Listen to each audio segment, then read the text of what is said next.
And for those of you who are listening to the podcast on iTunes or Stitcher, Google Play, we are doing these live across Facebook and YouTube now on a regular basis. Right now, I'm hitting every single platform out there, but eventually I'm going to just be on the Flip Talk podcast with Don Costa. As you know, obviously that's a plug to grow that page.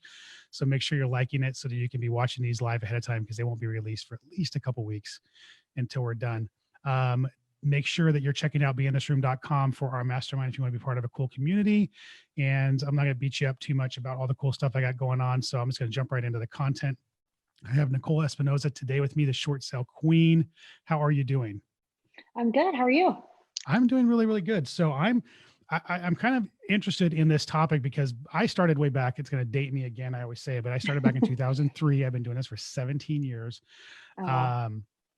And back then it was the wild, wild west. So I was doing door knocking, sub twos, pre-foreclosure stuff. And I would actually be able to get on the bank and negotiate my own short sales. And it was real easy to do. And then the market crashed and it became a thing. And so now obviously you need somebody who specializes in short sales to make it happen. And that happens to be you. So it's going to be a cool topic today.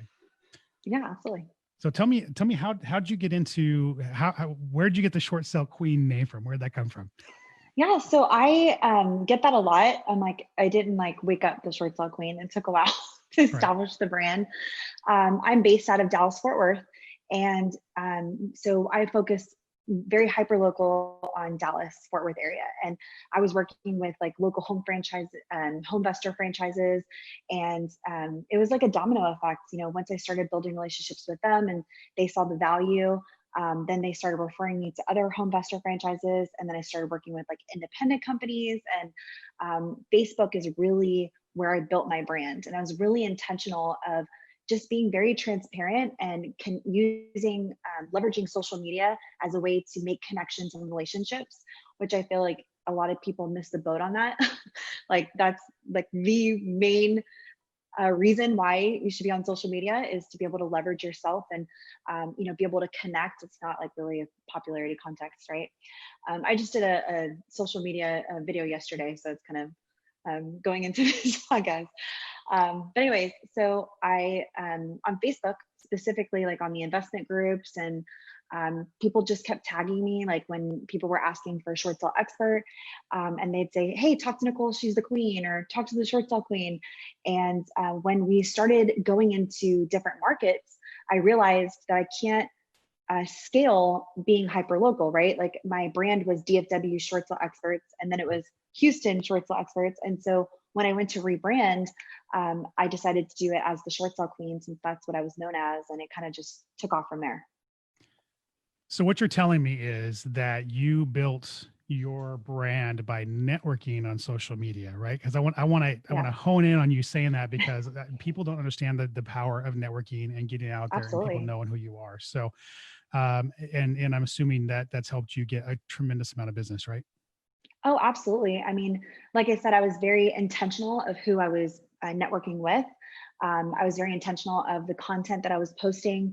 I would always tell people, hey, and to this day, I mean, even though, it's a much bigger organization, I tell people, use this as a resource. We want to help you, even if I'm not directly involved in the deal, use me as a resource where I can help answer your questions. And then once we built that relationship, I'm like your go-to person. And so that's really how it took off. My background is working in REO, which is real estate owned transactions. And I have relationships with asset managers. So that's how I got in the industry, and then realized that I can use the foundation of what I knew and understood to leverage for, working with the banks. Completely different transactions, but, at least got the concepts down. Very cool. So we're talking offline before we got started here on the interview, and talking about some of the different stuff that's going on about it getting harder and whatnot with short sales. But my question, okay, so I mentioned that I got started being able to negotiate on my own and do my own thing, and that was ways for me to create equity that wasn't necessarily there, or more equity in properties that I was buying. Is that still a good strategy to use for short sales? Are you seeing investors still using that when they're buying properties today, being able to take a property that may be upside down or not any value in it whatsoever to make as an investment, and being able to turn it into a possible investment? Is that effective now? Absolutely. It's just effective in a different way. So back in the day, like you were saying, Right. you were able to just call the bank because since short sales were not really a thing, like there was loss mitigation, there was loan mods, but Mm. since short sales weren't really a thing, there were no guidelines that were in place. So it was very easy for you to pick up the phone and say, hey, I got this offer, just take the loss now, and negotiate that way. I mean, I remember, and I have not been in the business as long as you, I've only been in business since 2009.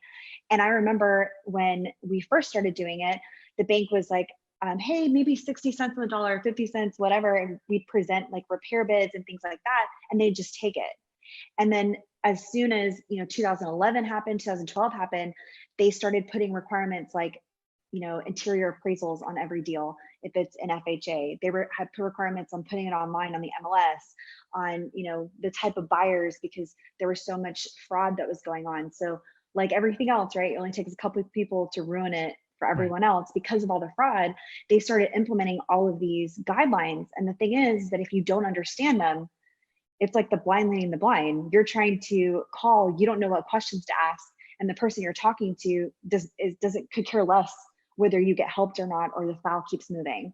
So it's still a fantastic strategy if you know what you're doing. And as an investor, you're coming across these properties with no equity. It's a great lead source, another tool in your tool belt to be able to partner up with somebody like our company or an agent or somebody that knows what they're doing to be able to have that opportunity to purchase these deals. Because really, the only thing that you're doing now is walking away from them. Right. Which I agree 100%. That's typically what's happening. You're walking away from them. And we still buy short sales. I can't say we do a lot of them here, but we still do. Yeah. We have an agent in our market that's really, really good at it. What I guess, like you mentioned before we got on this, that it's getting harder. What are some of the things that is making it more and more difficult to do short sales today versus say a year ago or 2 years ago? I would say the hardest thing with short sales is always going to be value, because value is subjective to the person, right? Right. We can have an opinion on what a house is worth, but someone else might pay a lot more. So really the value's gone up, right? That's kind of how it works when it comes to that. So I think the hardest part is justifying an investor offer in a beautiful neighborhood, or if a borrower is really far behind and there's a really high deficiency, then justifying like, hey, it doesn't matter, you still have to take this kind of loss. So depending on the type of loan, the negotiations are going to be a little bit different. The good news is with FHA, they're very straightforward. I mean, this is what it is. They want a percentage of this, but with conventional, it's all negotiable. So you have a lot of like the private lenders that are kind of coming out of the woodworks, buying all these notes, and they're like, no, we want to foreclose. And so that's probably our biggest struggle in the last year, is with conventional lenders. I mean, we're getting it done. It's just adding time to our processing because we're jumping through a lot more hoops, and they're trying to be a bulldog and we're just trying to be a bigger bulldog. So Makes sense. So, okay. I'm an investor. I got a property that is, not really, the numbers aren't working. Short sale is a possibility. I bring it to somebody like you to do the short sale transaction for me. What's the timeline I'm looking at? What are some of the things that I have to be aware of as the investor to be providing or doing or not doing and that kind of thing? So if you don't understand short sales, the best thing to do is to say less to the homeowner, because I have a lot of people that are just so excited that they have a deal that they kind of just like promise the moon, sun, and stars to the homeowner. And that in this situation only makes it worse. And a lot of times the homeowners, won't sign or move forward. So the best way to handle it is to let them know that you have a partner on your team, that you still want to buy the house, get it under contract, because a lot of times these pre-foreclosures, auction sellers, they're being solicited by hundreds of people, right? They're getting hit from every direction. So get them under contract and let them know that we're a part of your team. That way it's a warm referral and we're not losing them in translation, because like I said, I mean, they're getting hit up by so many people. So you've already built the rapport as an investor. You've already, made it to where they want to work with you. So make sure that it's a smooth transition when you're referring it. A couple of the key things with working with these homeowners is we let them know, like, as far as the process, it takes about 3 months. That's our average time frame. So from start to finish, when we get all of the paperwork to closing, it takes about 3 months. Now, every short sale is different. So the processing time could take a little bit longer if we're fighting the value or if a bunch of things happen. But in that time frame, the homeowner can stay in the home and not have to pay the mortgage, and we're able to negotiate on their behalf. Okay, so in about 90 days, are you seeing any kind of like, I don't know, discount ratio type of thing, or is it random? Is it can you put your finger on like it's going to be a 30%, a 40% discount, or is it like totally Yeah. random? So it's really going to depend on the house. And I'll tell you why, because if we're able to justify the repairs, it has to go to an investor, right? If it's not going to be able to finance to a traditional buyer, it has to go to an investor. So we tell the investor, that partner that we work with, hey, give us as much information as possible so we can do the best in negotiations. So the key for us, and for anybody that's trying to process a short sale, is to make sure that you give all the information up front to the appraiser, because if you can get that value down, then the percentages the bank's willing to take off of that as is value. So that's the key. Now, of course, some appraisers could be like 100 and still not agree with you and don't care what you have to say. But for the most part, we're able to have a good conversation with them, provide all of that up front. I can tell you, like, FHA goes down to 84% of that appraised value. But it's hard to say percentages of your discount, because again, it's going to all depend on what that appraiser comes back at, in the original report. Okay. The phantom B loans, right? The from modifications and stuff like that people have gotten. Yeah. I know we've ran into those a few times where the seller didn't even realize it was there. Yep. How often have you run into those, and what kind of issues are those creating in the short sale process? All the time. So generally those are HUD liens as seconds, and they don't understand that that's what they're signing when they do the loan mod. The reason why this comes up a lot is because it doesn't do anything to the first. So even if you do everything right and you get a payoff, it's not going to reflect that, and they don't know. So how we avoid, showing up to closing, and not knowing about it or whatever, is we pull title right away.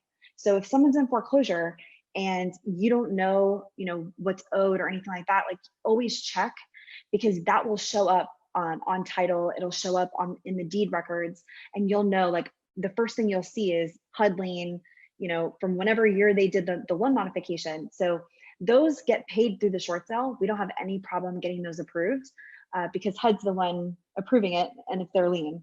So they will always pay themselves, so, which is good news.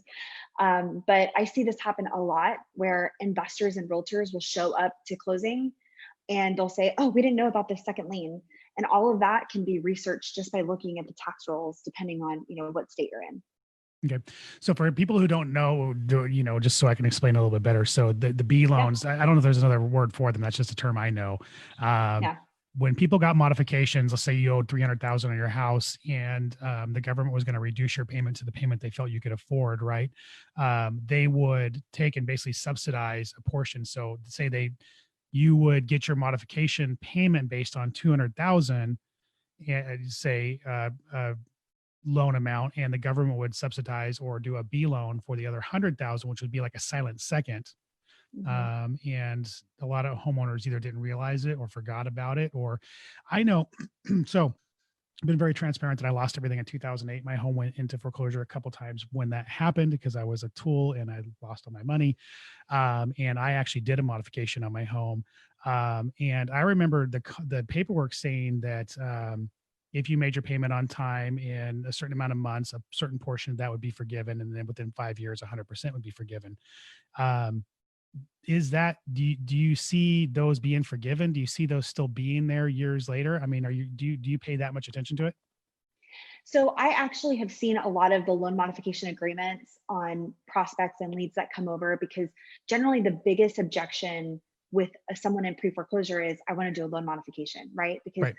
The mentality of these homeowners, they're trying desperately to keep it.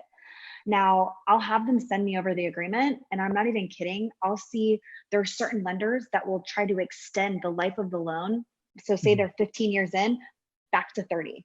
Back to 30, yep. Or they'll take, like you said, that B loan, they'll take all of the missed payments, interest or whatever, and they'll create that second lien. And so how I overcome that objection is I'm telling them, I'm like, why would you want to continue to pay into a house that you'll never get out from underneath? What's the point of home ownership? To get equity, right? To build wealth. And you're never going to get out from underneath this, because now you're paying an additional 15 years, nothing's being forgiven, and all they're doing is making you whole again, or not whole, but they're making you current again. That's the only thing that's happening right now. So you don't have to immediately, so basically it's like a Band-Aid, right? Like they stop the bleeding, but in the end, they still have a bigger problem that they can't afford the mortgage. And now if they ever want to sell at any point, they're going to be a short sale because they can't afford to pay the difference. So we're seeing a lot of those agreements. It's crazy that they can even do that. Yeah, it's nuts. And like I said, mine was supposed to be forgiven. I haven't even looked to see if it on that property, if it was or wasn't. Now you're going to, because you thought about it. Yeah, I'm gonna have to look and see there. So I've had some weird stuff pop up. So a buddy of mine and I bought an apartment complex, and one popped up. A lot of people don't know about it, and it doesn't show up on the mortgage statement. That's the one thing I want to make investors understand is, you think you can look at the mortgage statement and know what the payoff is, but those B loans, they're silent. Like, they're not on the principal balance. They're not shown on the mortgage statement, and they do surprise a lot of people. So, and they're not negotiable. Have you ever gotten one of those reduced? No. And it's not an issue. Well, for the short sale, it's not an issue. Obviously it could be an issue for someone that's just trying to buy it outright, but they will not negotiate whatsoever. HUD's not going to take a loss on that. Yeah. So very cool. What's if you're operating in a few states, if somebody is looking to work with a short sale expert or agent in a state that say you're not in, or what are some of the qualities you want to look for in somebody to work with? So you want to make sure that they're actually doing short sales, and they're doing it at somewhat of a high level, right? They don't have to be, huge. But the reason why I say that is because every bank is different and every lender has different requirements. So if an agent doesn't understand that, it's, they're not going to be able to really successfully close them. A lot of real estate agents make the mistake of, dabbling in short sales and then doing commercial and traditional, and there's just no way that they're going to be able to get it done. So really make sure that they understand that, and they're able to work with you as an investor, because that's the other thing. A lot of agents don't understand how to really work with real estate investors, how they work, how they try to do their exit strategies. I mean, it just kind of goes over their head. So just somebody that's knowledgeable in the process and knows how to, facilitate it. How do you know? I mean, how just because somebody tells you? I mean, by doing exactly it. I mean, so I mean, I guess my questions to them. I mean, if they have a current short sale, who's actually doing the negotiations? Have they negotiated with this lender before? Have they been successful? Right. So maybe they've done a couple of short sales, they've all foreclosed. Right. And you can tell if somebody knows what they're talking about, because if someone's kind of just not really saying a lot, but not really saying anything, you can kind of tell, like, okay, you have no clue. You don't know any more than I do, type of situation. But I would just find out, how much have they actually closed, not how many have they done, but have they closed, and, figure out what their knowledge is with the different lenders. So if you have a deal with Chase, okay, have they worked with Chase before? Have they worked with FHA loans? For the states that we're not in, we do have partners that we can refer to. But yeah, I mean, you definitely want to make sure, because the thing is that the listing agent or the person negotiating, they have so much control of the transaction. They are the ones communicating with the bank. And I'm sure you remember when you were doing it, like the homeowner is not involved at all.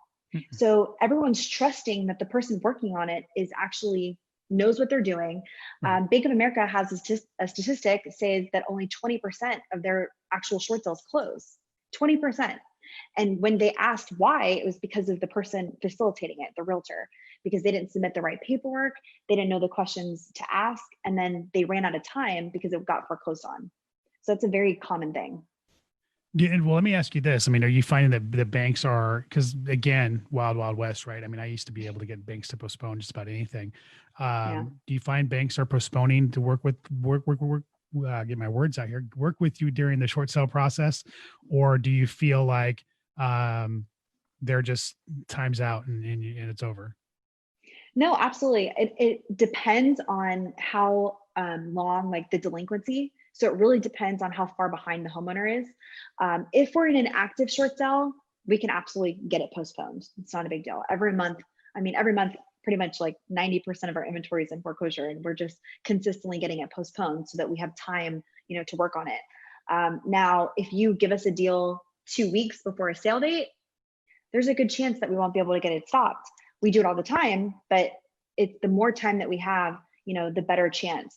I always ask, if it's less than 34 days, how far behind they are, because we've had borrowers that were like 10, 11 years behind. And I'm like, I can't pull any favors with my contacts because you've already played this game for 10 years. It's one of those things. I mean, the bank's catching on, and you have a lot of these professionals that I call them that have, postponed their foreclosure for 10 years. And the bank's like, we're foreclosing. Yeah. You're not paying us for foreclosing. So. Well, I can tell you right now that the only time we've ever had a bank not want to postpone, even in recent years when we're working on a project, it's either in foreclosure or we have somebody working a short sale for us, is if the homeowner has modified and, failed, not to say modified and failed the modification, but like played the modification game more than once. And, right. They fail modification and they try it again, they fail again, they go back for the third bite at the apple. That's been an issue. Or, just, going through the short sale process and then getting to the end and not being willing to sign the paperwork. Like you said, they're doing things to extend the time clock and to restart the clock. And they've done it multiple times at the bank, and the bank is done. And that's generally when we run into it. So I'm sure that's the same issue you run into, and the bank's like, no, the seller is playing games and I don't want to do it anymore. Hit the nail on the head. That's exactly what it is. They're professionals at it. And then for our clients, throw in a couple bankruptcies. Oh yeah. Yeah. Yeah. Oh, in between those tries. The professional bankruptcy, right? Where they file bankruptcy and then they let it get dismissed, and they file it again. They let it get to, So, the banks aren't going to play with people who are playing with them. So I totally get that. So, very cool. So, anything that I haven't asked you that you feel like we need to cover on this? So I think it's really important for wholesalers and investors to understand when they're coming across. A lot of times people think like, oh, well, they have to say the word short sale for it to be a short sale. And that's not the case. You have to identify it. So if somebody has some type of financial hardship and they owe more than the house is worth, or a better way of looking at it is, does the seller have to come to closing with funds? If the seller has to pay anything, then it's a short sale because they can't afford it. So really, making sure that instead of walking away, that you can at least talk to us or talk to someone else to where we can offer a solution, instead of killing the deal. Okay. What about cash for keys? Are banks still doing that? Is that a thing anymore? Or any of them out there? Yeah, it is. So cash for keys in foreclosure, or are you saying relocation and short sales? Cash for keys for short sales. Yeah. I mean, I know for a while there, lenders were offering $3,000 or $5,000 or something nominal for. Yeah. So FHA, there was a period of time in 2011 to 2013 that there were like $30,000. I had a couple clients that were getting like 15 grand and 30 grand. Like on some of them, they were making more than us. It was really, I was like, okay. But those were just like on portfolio loans. The standard is 3,000. There are some lenders that will do up to 10, depending on the type of loan it is. But the standard for relocation is $3,000, which is great. We try to get every single one of our clients the relocation because it's like this motivation, like, hey, come on, you're going to get the money in, and it really helps them get out faster. Right. So, okay. Well, it's good to know that that's still happening for sure. So any advice you give somebody just starting out right now and I don't know, looking at it, like you said, I think you've already said it, don't say anything to the homeowner, blah, blah, blah, but anything else we missed? Yeah. I mean, if you don't know, then, use people like you and your community as a resource, because I think a lot of times people just try to reinvent the wheel, or just say things to get people to sign. And this isn't one of those things where a lot of times investors will just put it under contract. And that's the worst thing that you can do, is to tie up a deal or a house that's in foreclosure and then try to figure it out. So my best advice is, make sure that you know what you're doing when someone's in foreclosure. Ask for the payoff, because if this is not even a short sale, you're just trying to market homeowners that are distressed. Make sure that you're asking for the actual payoff, not this mortgage statement, because these homeowners have no clue. And it's not them being deceitful. I mean, sometimes it is, but it's just complete ignorance. So as an investor, you need to drive the bus, because they have no idea. They're looking to you as the professional, as the person that can try to help them out of this situation. So asking the payoffs, asking, what's owed, and then figuring out your exit strategy. I talk to investors all the time that put the cart before the horse, and they're like, I have this property. And I'm like, okay, so, what's the deal? I don't know, but I got it under contract and we're going to figure it out. I'm like, why? Like, the sale date's in 2 weeks. Like, what are you talking about? And so they have no real action plan. It's like, hey, do your due diligence up front and then figure out your exit strategy, because how can you determine if it's a sub 2 wholesale rehab or anything if you don't even know the numbers? Right. So that's the best advice I can give. Yeah, that's good advice. Definitely. So cool. Well, perfect. I've had you on about 30 minutes. I won't take up any more of your time. Tell everybody how to get a hold of you. If they want to reach out to you, get more information, possibly work with you if they're in one of the states you work in, how do they find you? Absolutely. So you can go to our website, thetessqueen.com, and it has all of our stuff there. It's the best way. You can contact our office, see our YouTube channel is the Short Sale Queen, that we are doing content every week. So that's the best way to engage with us. Perfect. All right. Well, I appreciate it. So if you got value from this show, make sure that you reach out to Nicole. She is a rock star in her own right when it comes to short sales. Make sure you're watching her YouTube channel. Make sure you're rating and subscribing to this show wherever you listen. It helps me get my message out and definitely goes a long way. If you are sharing this content out there, snap a photo of you sharing this somewhere on, anywhere, any platform, and email that to me at don@fliptalk.com. And I'll send you a link to get a free Flip Talk t-shirt, and I'll get that sent out to you. And beinThisRoom.com if you want to be part of a mastermind community, you want to grow. So I think that's it. Nicole, thank you for being with me today. Yeah, thanks for having me on.